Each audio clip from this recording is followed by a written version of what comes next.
Hey everybody, it's Galmadex, and welcome back to our very last premiere draft of Phyrexia. All will be won this flashback season. I would say, let's see if we can't end it with a bang, but we have had an absolute banger of a time all around. We have had 4 7-win drafts in a row. This will be our 5th draft before we swap over to Wilds of Eldraine starting tomorrow.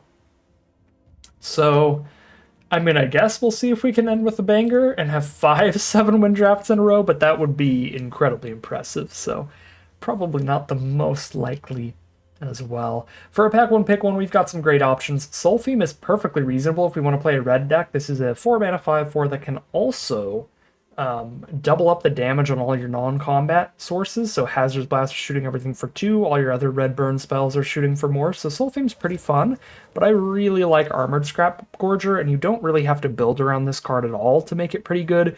Whereas Soulfeme is like the 4-mana 5/4 stat line is just okay. It's really off of the extra burn spells where it starts getting exciting. But Scrap Gorger, it's like, just put this in a deck and it's going to be great.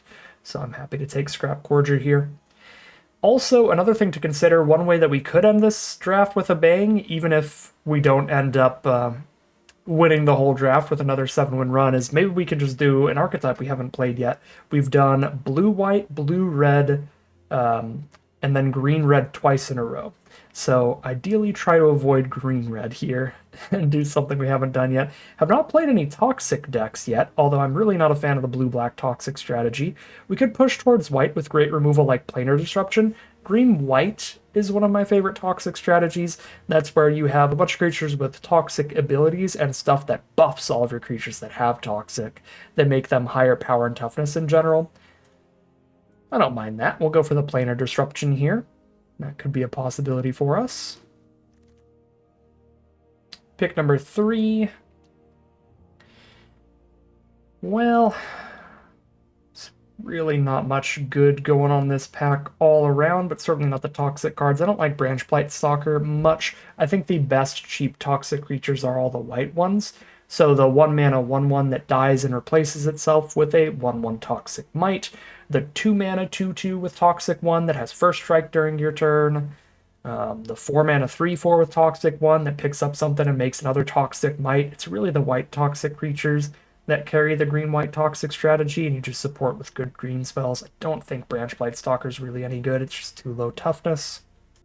But this whole pack is honestly not that good. Gitaxian Raptor is probably the best card, and don't love hopping towards blue. I guess we could end up in blue-white here, but we have already done that deck. I'll take Gitaxian Raptor.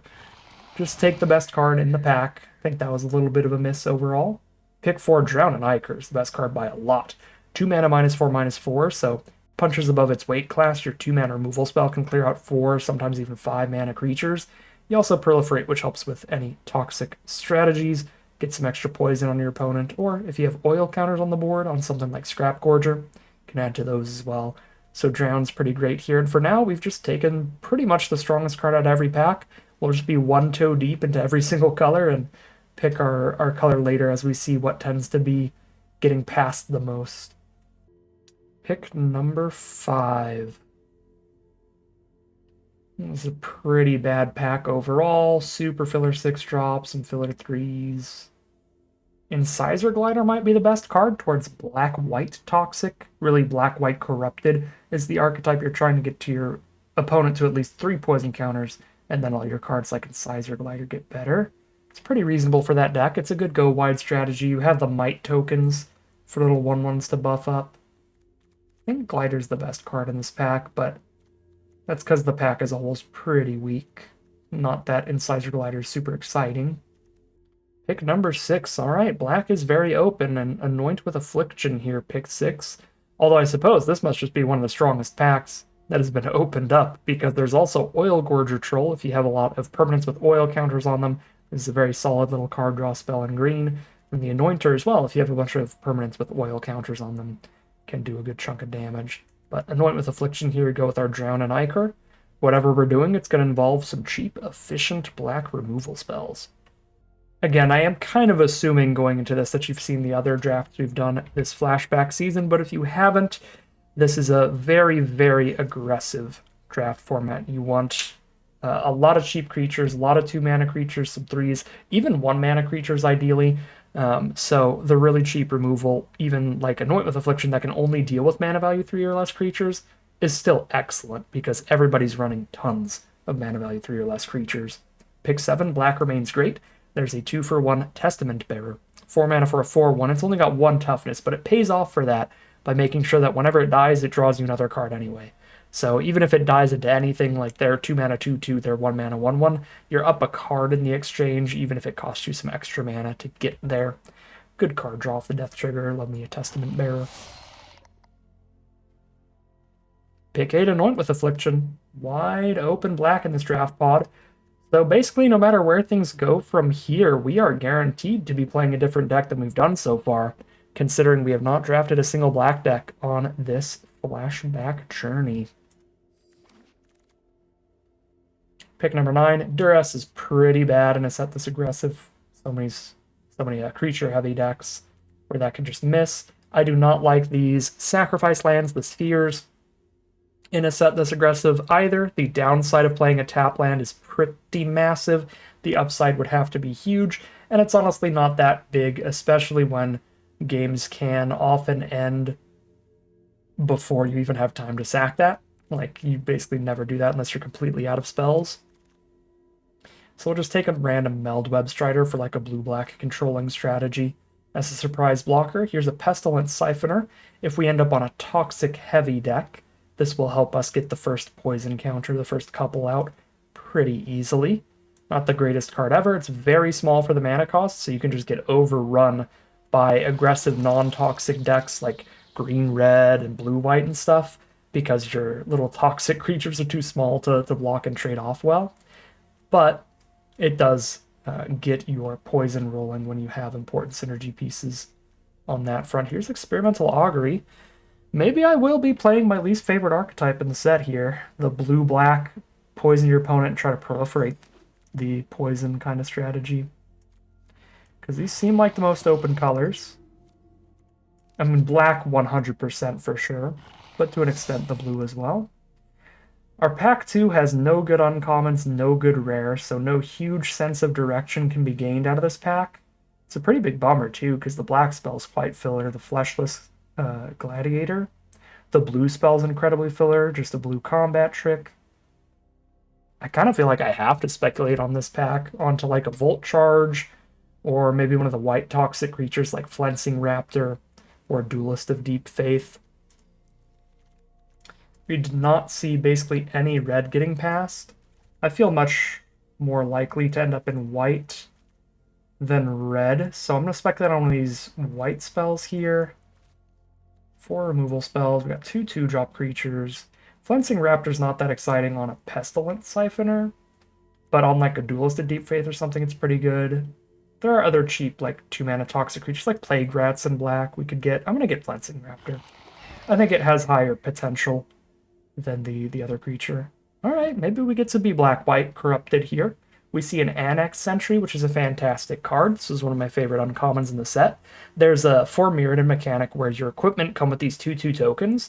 So there's some beefy tokens you could end up exiling with this card, and then even if they blow up the Annex Sentry later, they still don't get anything back. So it's really good in the right matchup against those token decks. But even just in general, 3 mana for a 1/4 and a temporary exile on a creature, still quite a good rate. It's a toxic creature as well, fits well for the black-white archetype.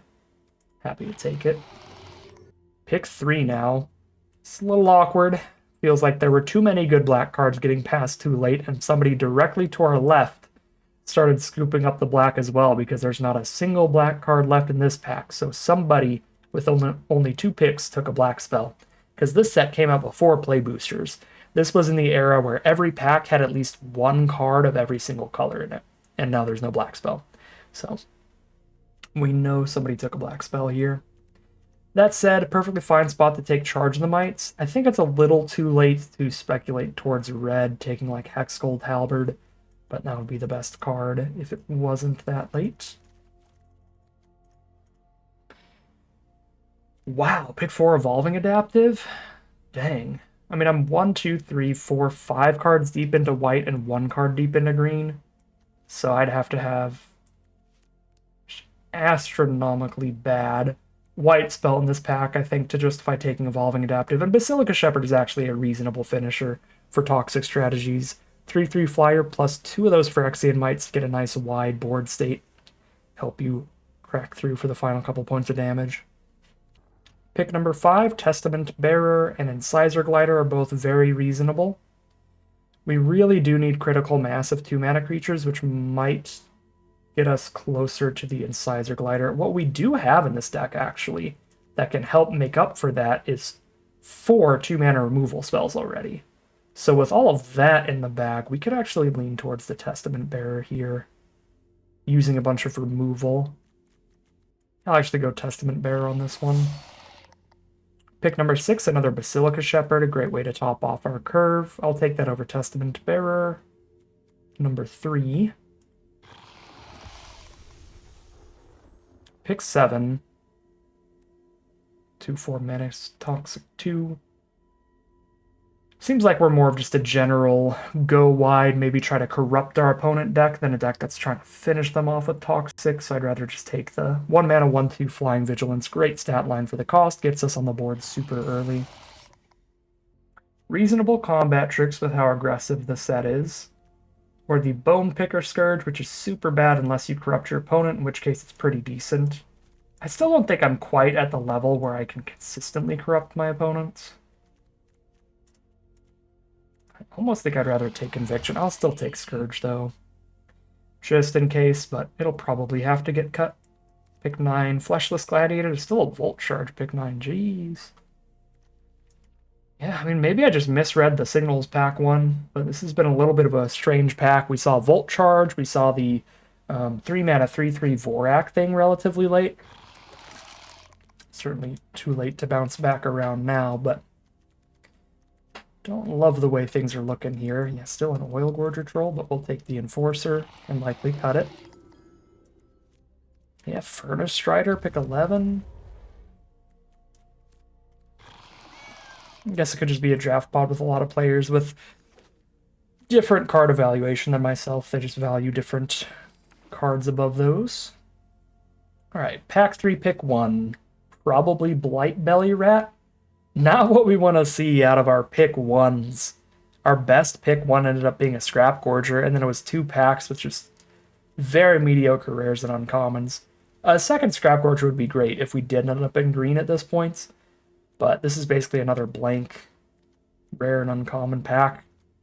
Last pack, though, as far as I remember, really bad commons and uncommons for anybody off of our pick 1 there. So, yeah, pretty sad to end up with a Blight Belly Rat for a pick 1, but it is a reasonable addition to this deck.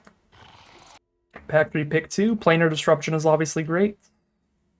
There's also Porcelain Zealot, which is quite solid. You've got a good chunk of toxic creatures. You got a few. I don't know if quite enough to want that, especially as a 4th 3-drop right now. I guess it'll be our 3rd, and we cut the Enforcer for it.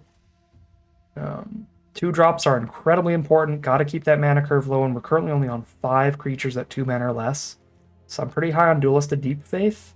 It's a weaker card than Planar Disruption for sure, and probably Zealot as well, but just where it fits on the curve, I think it's helping us out a lot. I'm going to take Duelist here. Crawling Chorus is the dream 1-drop for the white-based toxic strategies, one of the most guaranteed ways to get a point of toxic in early. A 1-mana 1/1 toxic that also replaces itself when it dies. Keep your board wide with little toxic 1 threats. Let me a Chorus here. I don't mind Shepherd either, but would rather take the second 1-drop than the third 5. Pick number 4. Vraska's Fall is actually quite awkward when you have Planar Disruptions in your deck, because if you top deck Vraska's Fall after playing Planar Disruption, it's completely worthless. Quite miserable, so I think I'd rather take a Rib Skiff, although I don't know if that's chunkier, slower vehicle really makes the cut here. I mean, it certainly makes the cut for value. I just don't know if it's going to be all that exciting. It's probably better than Vraska's Fall, almost definitely. Pick 5. What the heck? You know what I'm saying? Evolving Adaptive again? All the Gucci green shows up after like the second half of pack 2.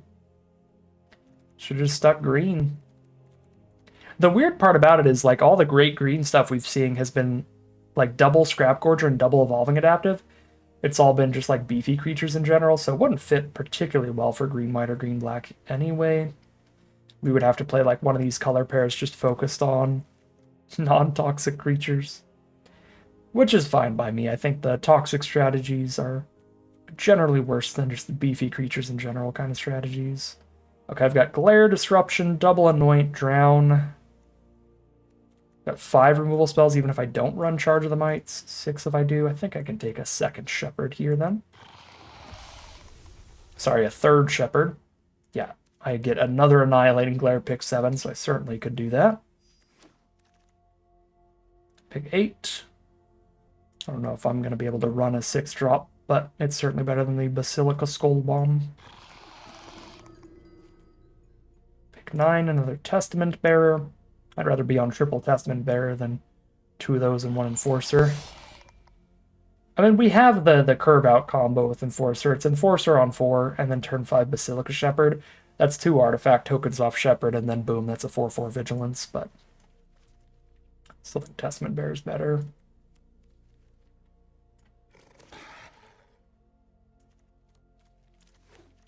Alright, make a couple cuts here and show off a very basic little black-white corrupted deck. It is a shame we did not get any of the great uncommons or a good rare or anything in this draft. But got a very reasonable baseline, kind of simple version of this deck. I mean, honestly, it might be best just going raw stats and really lowering the corrupted theme here. Cutting the Siphoner and the Scourge. The cards that are the most insignificant if we're focused on... if we're not focused on corrupting our opponent, sorry. I feel like that's the play, honestly. Just hit for some early damage, clear out everything they play, then play some nice endgame flyers. Yeah, more of a black-white all-removal style deck than a black-white corrupted deck, because we did not get the huge payoffs for that strategy, or any of the super good enablers. 1 Chorus, 1 Duelist, 1 Raptor, and like the 1 Pestilence Siphoner, it's just not a ton. But we certainly got excellent removal in this color pair. Black was just flying around with great removal pack 1. Got some good value plays of Testament Bearer. The Cruel Grimnarch's also a 2 for 1. Yeah. Solid deck to end off our Phyrexia All Will Be One drafts. We'll see how far this one can take us. Alright, here we are on the draw for game 1. Our opponent takes a mulligan. This is a perfectly reasonable defensive start. Couple creatures to trade off with. The Testament Bearer being a really good one. That also helps lock in the 5th mana towards Basilica Shepherd. Opponent is on a red deck. Perfect top deck. We get to start the curve on turn 1 now with Swooping Lookout. Getting in some early damage, keeping any mites off of us, although they're in red. Red is the only completely non-toxic color. No mites or anything there.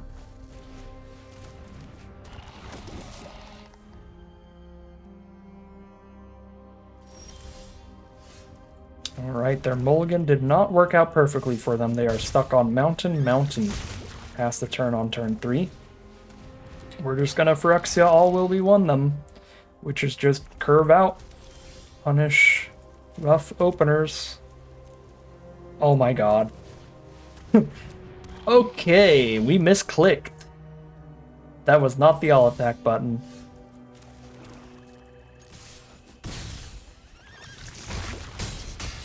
Unfortunately, our opponent is having a very bad time, so I don't think it matters at all.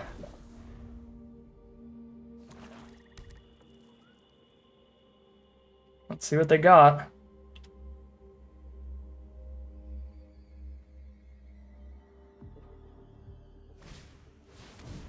That is not going to do it. Sadly, very aggressive sets like this are just tremendously punishing to rough openers like that. Although, to be fair, in pretty much any draft format, not being able to play anything till turn 5 is extra rough. I think that might have actually been turn 6 as well. Yeah, real bad game for our opponent. Not too much of a game to start us off with, but we are technically 1-0 heading into game 2.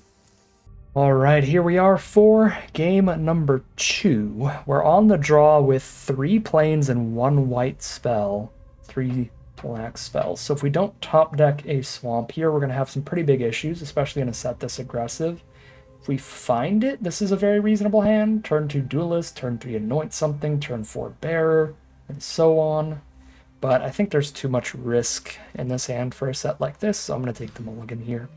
Much better opener. Well, actually, I don't know if I'd say much better. This Charge of the Mites is actually not going to be very good with only 1 creature so far. I think we have to ditch the 5-drop and make sure I can go Lookout and Charge and be as close to Testament Bearer as possible. Gotta hope for some pretty reasonable draws. Our opponent starts with Crawling Chorus.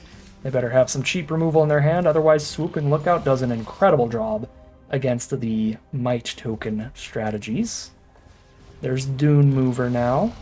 So Charge of the Mites will have a reasonable target, but because we are on the draw and not on the play, that is going to be able to poison us for 1 damage here. That said, our opponent is Boros here, which means unless they got incredible toxic stuff out of white, they're pretty unlikely to poison us for all 10. But that looks to be the case so far.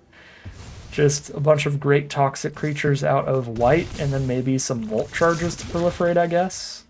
Okay, our draws have been absolutely miserable. We hit land, land, land. So them having the removal for our 1 creature makes Charge of the Mites completely useless.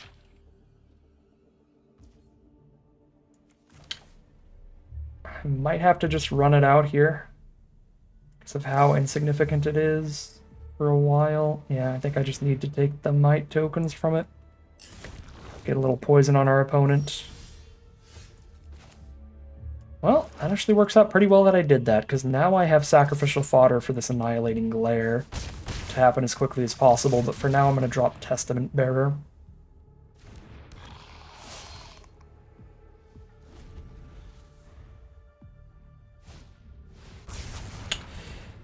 Hazardous Blast is an absolute banger. We have Incisor Glider, Bearer, or Crawling Chorus here.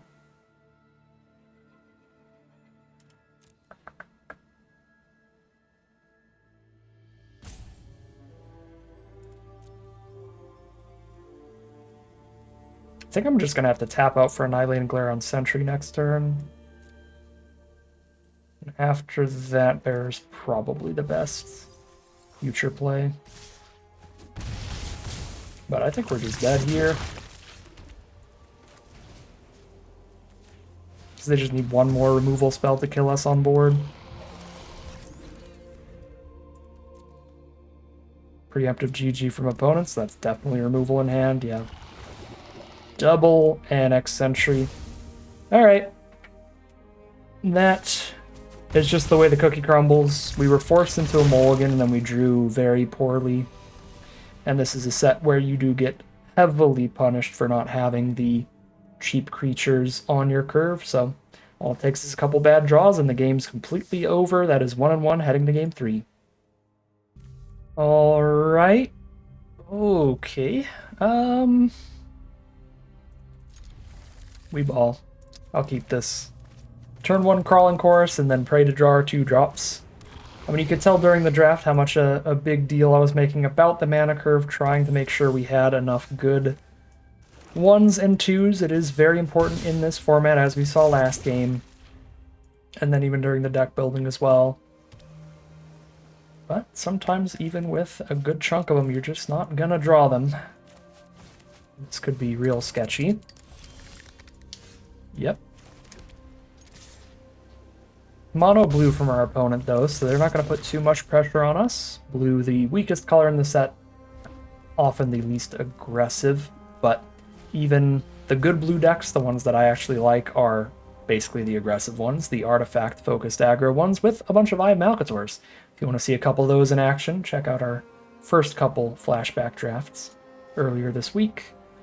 We had, or I guess last week at this point, we had blue-red artifact aggro and blue-white artifact aggro, and our opponent seems to be on blue-red artifact aggro. Technically, the blue-red color pair is supposed to be about oil counters and non-creature spells, but it doesn't realistically play out that way too well. So I do prefer the artifact-focused deck where you run the blue artifact base cards like the Eye of Malcator, and then out of red you get all the 4 Mirrodin equipment to add to your artifact count, and you can move those around. It's a pretty nice color pair when you play it that way.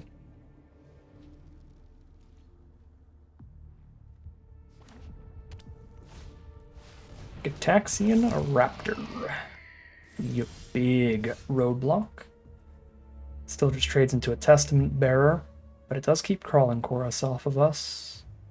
Testament Bearer trading into the Escaped Experiment is honestly not that bad, because it lets us dig and pick up our land and start casting Basilica Shepherds each turn, which would be pretty huge here.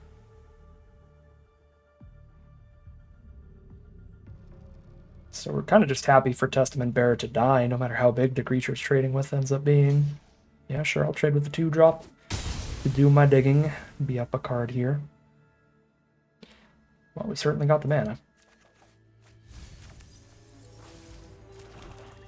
It's probably a pretty lucky hit there, getting 3 lands, so that I have the 5th land on board right now, plus I thin a couple lands out of the deck instead of a couple spells. Although there's an argument that we could definitely use 6 mana. A 4-drop and a 2-drop in one turn instead of just one Basilica Shepherd would be reasonable.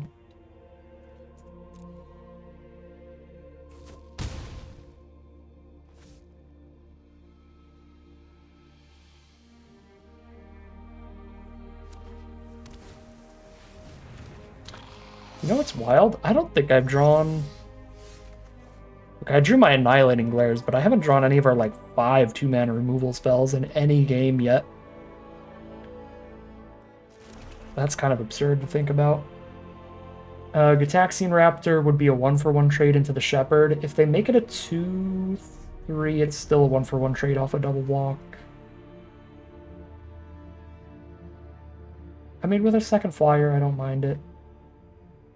The issue is if I attack here and then they just block and don't activate, which is pretty likely. It's probably just not an attack at that point so that we can hold the flyers off of us.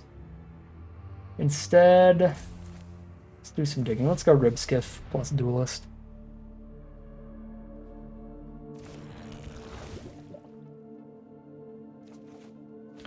Ribskiff gives us a great way to use our Might tokens.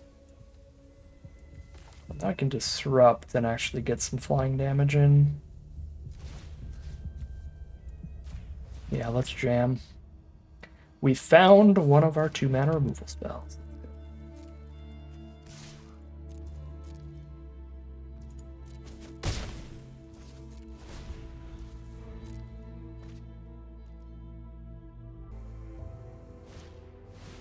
Furnace Strider, fantastic card. Very good on this board. The 5 toughness against our 4/4 as the biggest blocker.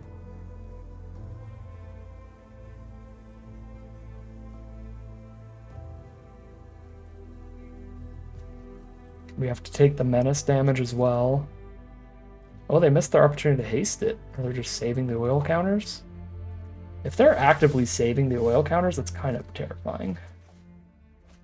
Well, there's Anoint. We can exile anything with that. So I can drop Testament Bearer and hold up just perfect removal. Yeah, I'm pretty concerned with the way they played that Strider out. Plus they have the Menace, plus 4/5, plus 4/4 if they play an artifact. They have some pretty major crackbacks, so I'm going to hold up this Anoint with Affliction.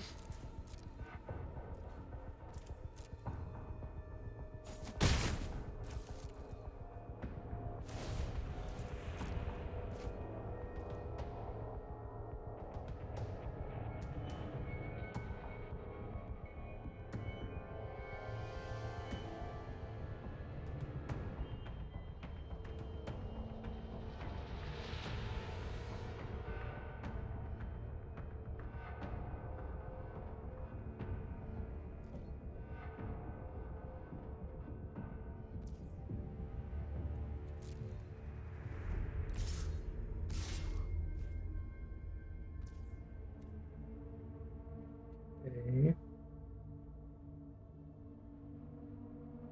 Mind double blocking Punisher with the bear and the chorus here. They both have death triggers that are reasonable.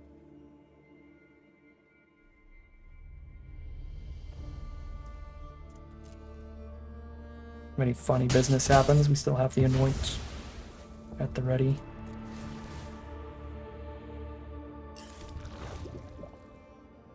Find another one. Beautiful. Another Gataxian Raptor from our opponent. And we'll clear out the flyer in the end step. Keep our Shepherd chipping in.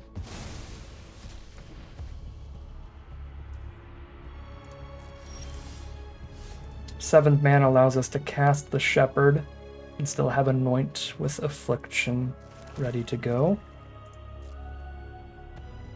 There could even be an argument for anointing pre-combat, just clearing out the Malcator's Watcher so that I hit for 3 now, get them to 8, and then have 6 power with flying on the board.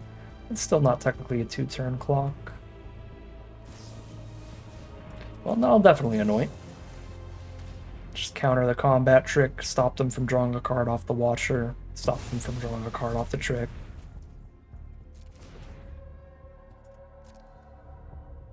That's certainly changed things.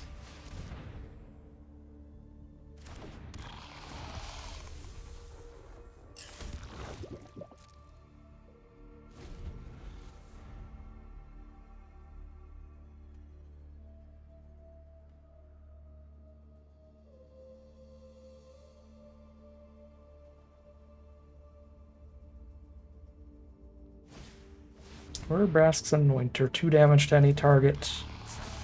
They cannot kill a Shepherd with that. Kill a Might or poke me for 2, they're going to poke me for 2. They can haste it out as well here. This is actually going to be a pretty big turn for them. But they do need to not take 11 on the crackback. So we'll see how they attack here with a single red mana untapped. If there's a way we can lethal them through like a Hexgold Slash, then we'll make sure to do that.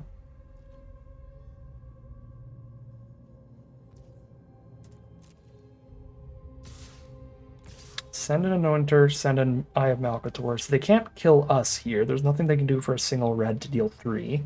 They have a single blocker up. That blocker could block the Rib Skiff. They take 1, 2, 3, 4, 5, 6, 7, 8. That is not lethal. Or if I don't crew the Rib Skiff, then that blocker blocks a 1/1. They take 6, plus 4, they take 10. 10 is not 11. It's going to be not quite lethal either way. So it is likely better trade off this Rib Skiff and stop a couple damage. Especially when I'm actually dealing more damage by not crewing Rib Skiff on my turn, so I might as well crew it now and trade it. I have Malcator can't be held up as a blocker unless they have the Flash. The Flash artifact creature, the Chrome Prowler, which is a card that I draft very highly with Eye of Malcator, but maybe not everybody does.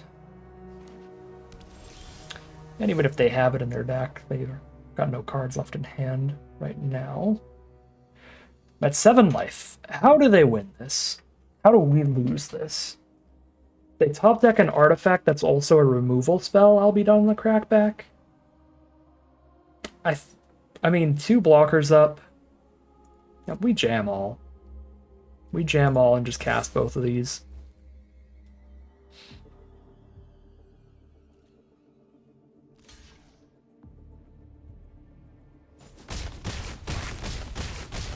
There's no board wipe in blue or red.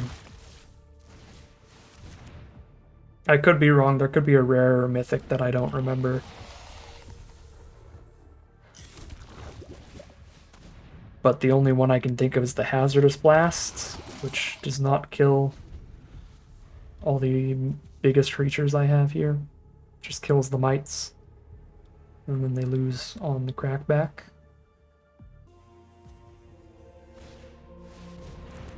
Chimney Rebel's actually a pretty good one, but it is not enough. They are 100% deaded. Send in the squad, and we are now 2-1. Heading into game number 4.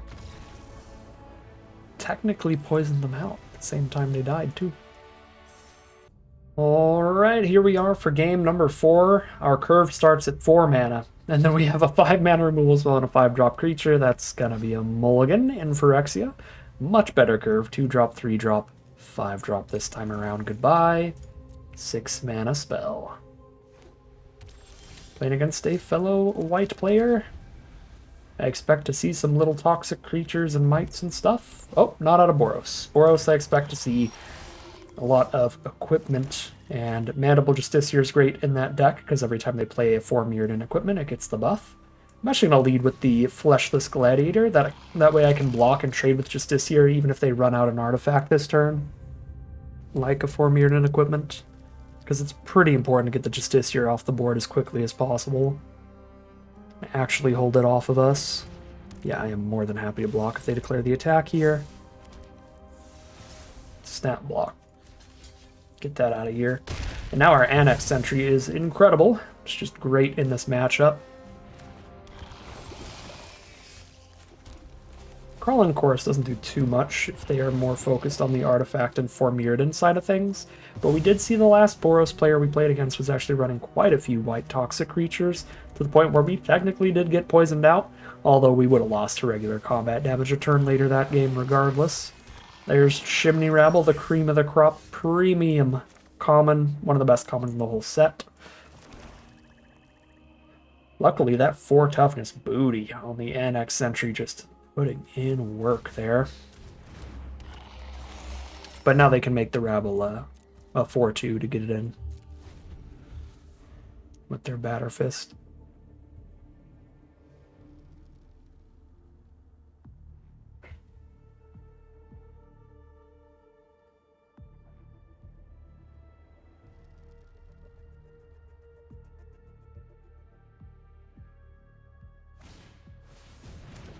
Ossification, using some pretty premium removal. Just on a 1-4. Fine by me. Rabble gets to get in now, but it already could get in with the Batter Fist. I guess I technically had double blocks for it, but I want to work through a Hexgold Halberd, that's for sure. First Strike and Trample, super deadly. Okay, now things are looking actually pretty awful. Batter Fist plus Halberd's a very good combo. They can give somebody First Strike, Trample, and buff them up for an extra power. So 4 power First Striker on Chimney Rabble, 3 power First Striker if they keep it on the 2-2. Yikes. Yeah, I mean, I can Annihilate and Glare the Chimney Rabble, but then we still have the issue where they just make their 2-2 a 3-2 First Strike Trample. And that Fuseling, giving that First Strike and making it bigger throughout the game could become quite threatening for us.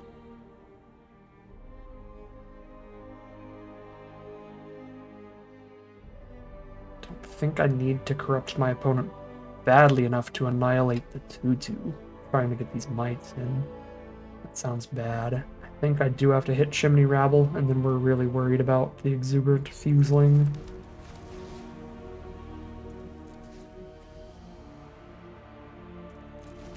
Crack a Mite to be able to play Duelist this turn. I don't really think Duelist is going to really help me on blocks.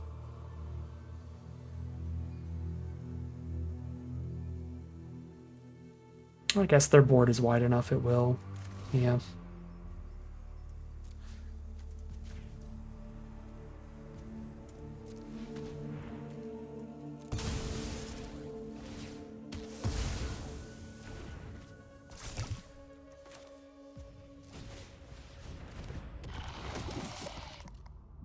Okay.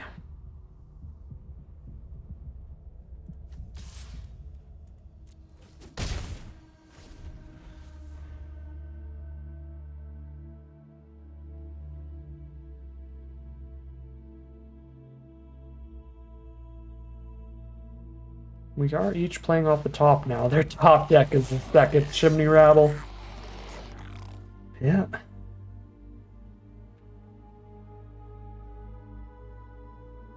So good here. Double creatures off the top. A hasty one.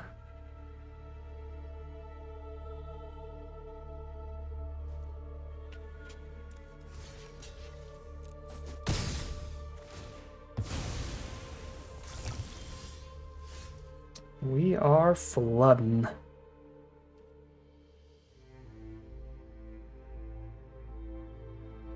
Probably have to just start passing. I'm not seeing any lines that change this out.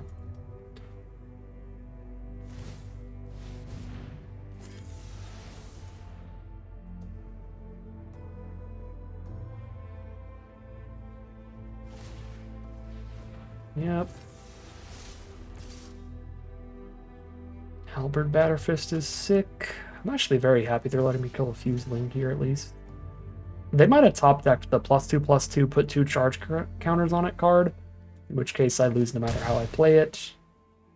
They did not. We actually do get to kill Fuseling there.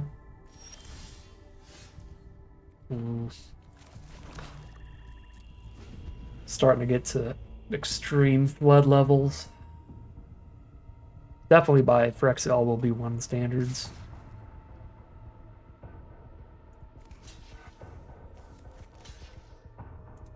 They hit a Volt Charge here.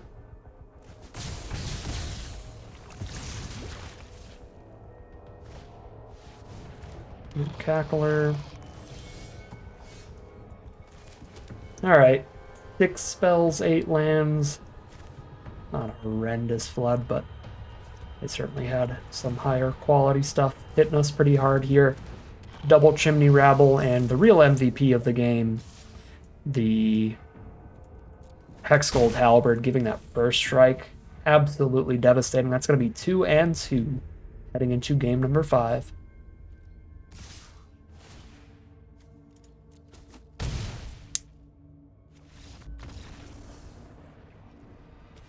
All right, here we are on the play for game number 5. We have only black sources. 2 5-mana double white spells. Only 2 castable spells in the hand. Even if I hit a plains here, if I just draw lands, what am I doing? I'm playing Blight Belly Rat, I'm clearing out 1 creature with Anoint, and then Charge the Mites does almost nothing. Cannot keep this monocolor opener. There's not enough benefit if it goes right to make up for how bad it is if it goes wrong. We'll take the mulligan. And we're just going to have to keep another very mediocre 6-card hand. Well, does look like the luck is finally going to balance out on us. Still an incredible record in Phyrexia All Will Be Won this time around. You know, 4 7 wins in a row. We could have 0-3'd this draft and still had a very, very winning win rate. But in this one draft, I think I've actually mulliganed more than the other 4. So there was definitely a pretty big, you know, hot streak going on earlier. Big element to luck helping us out there. And finally, maybe hindering us a little bit today. Played against green-red, strongest color pair in the entire set by quite a lot. We do get the trade into the Chimney Rabble plus draw a card here, but that's what's so good about Chimney Rabble. They still have that 1/1 left behind. Interesting draws here.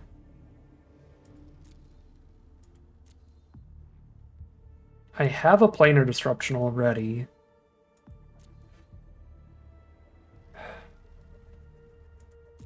I want to say it's Sizer Glider, but that seems wild to me. But I could play that and Disruption in the same turn pretty soon.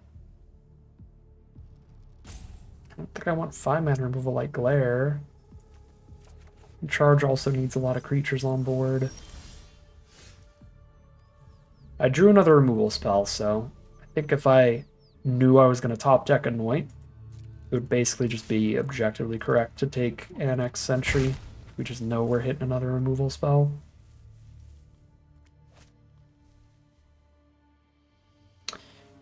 3 is a lot. Don't mind dropping Rib Skiff for mana efficiency, but we'll just play the Annex Sentry. Stops all of their damage here. Adaptive Spore Singer. So we will take 4 then.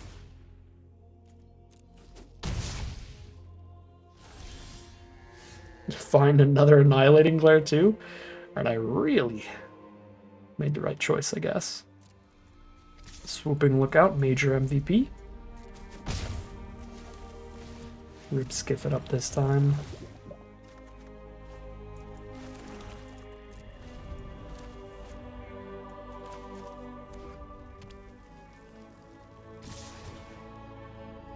Combat Trick and Annex Sentry. You want... No Combat Trick. Here's a Vorak to draw land. Another fantastic card. Just a 2-for-1, 3/3 on curve plus draw a card.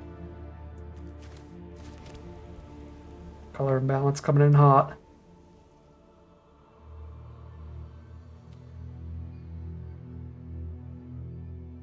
Be pretty difficult to crew Rib Skiff here.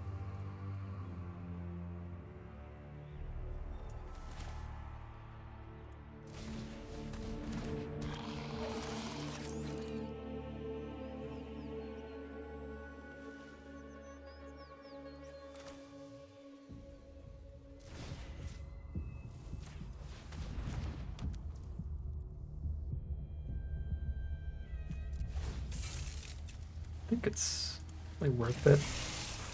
Try to get a couple poison. If we corrupt them for Incisor Glider, that'll be pretty great. And the race is pretty close here. Unless we get absolutely bomb-reared out of it. Urbrask's Forge.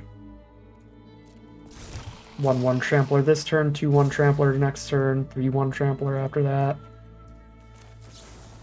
Super gnarly card. Still gonna be close. Still gonna be close, but I think that can probably get us here. Okay, Duelist. I don't have the mana to play the Duelist and the Annihilating Glare. Annihilating Glare only kills at 2/2 right now anyway. They crack back for 4, 2 from Spore Singer, 2 from Forge. Okay, no Glare this turn then. 2, what's the worst blocker among these? I guess Swoop and Lookout has Vigilance, so just don't tap the Lookout, tap the Glider, because they're not corrupted, they'll post combat anyway. Actually might hold Annex Sentry back here. They could trump the Rib Skiff to stay uncorrupted. But if I send Annex Sentry, I'm pretty sure I'm just tapping it for nothing. And if they choose not to block with Spore Singer, then 100% attacking with Sentry would have been tapping it for nothing. Ooh, the life gain plus draw a card to really be stable here. And then a random toxic creature in the green-red deck. It's still a 3/1, it is still damage. All they have to do is stabilize long enough for Forge to get big enough to kill me quick.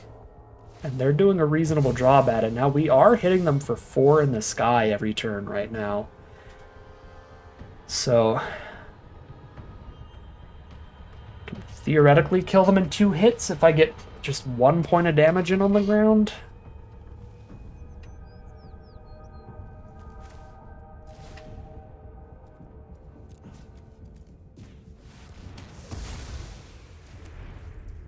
And we do kind of force trumps here.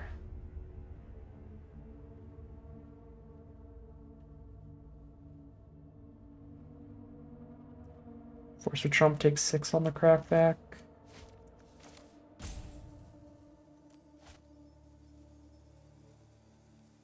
Actually don't think I even crew.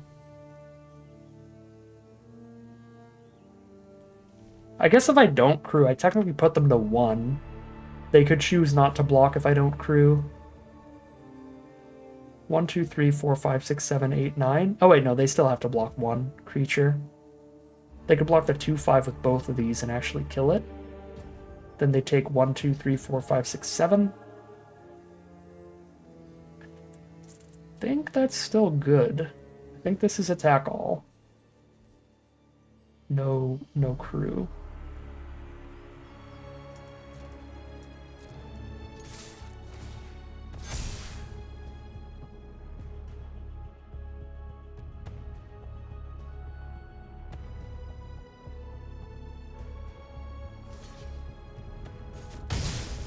Sick. They're down to 3. Let's see what they got.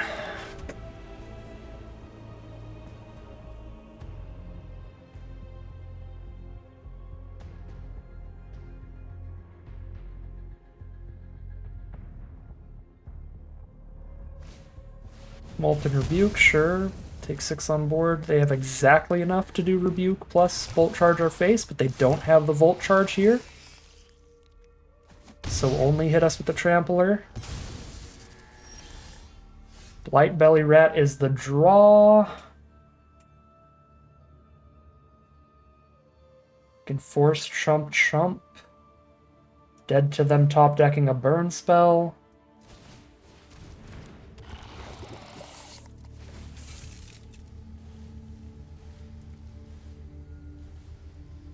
Yep, they have to block everybody on the ground here.